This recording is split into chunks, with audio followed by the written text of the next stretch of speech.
Assalomu alaykum do'stlar. Sizlar bilan Asl Koder. Bugun sizlar bilan, sizlarga mana bu planshetni obzor qilib bermoqchiman. Kimga qiziq bo'lsa, balki kimgadir yoqib qolar, kimdir planshet olaman deb yurgandir.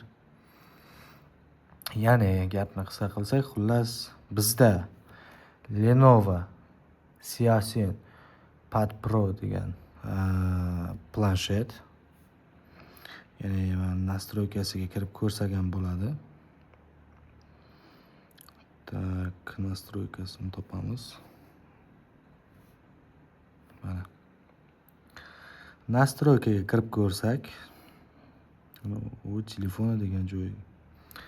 Mana do'stlar, Xiaomi Pad Pro 12.7 dyuymlik ekrani, Snapdragon Edition. Snapdragon 870 protsessori bilan jihozlangan.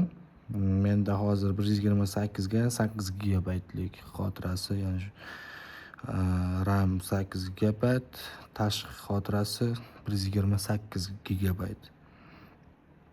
Versiya Lenovo ZUI.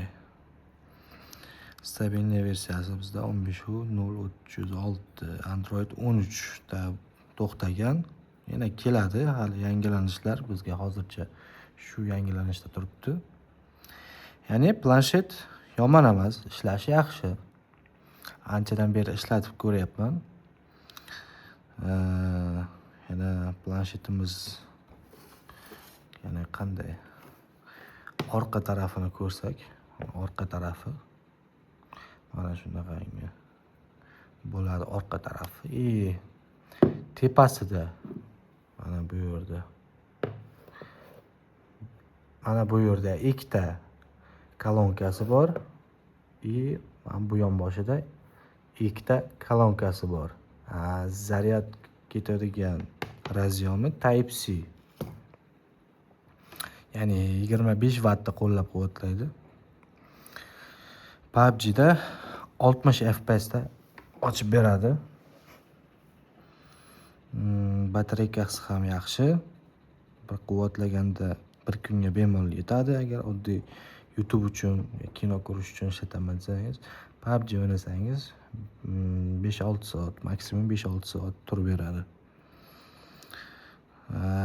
Bizda ekran gersimiz. Ekranimizda gers 144-120 gersdan iborat. Ekranimizni sizlarga ko'rsatib qo'yay. Mana bu yerda частота обновления ekrani. Avtomatik частота обновлениyaga qo'ysa ham bo'ladi.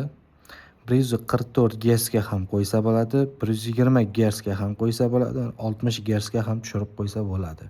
Maksimum 144 Hz.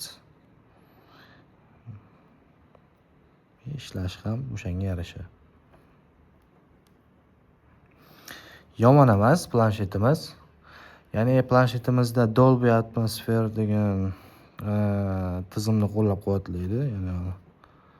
Dolby Atmosni qo'llab-quvvatlaydi. Bemalol film, dinamichniy muzikaga qo'ysangiz bo'ladi. Sizlarga shuni ko'rsatmoqchi edim.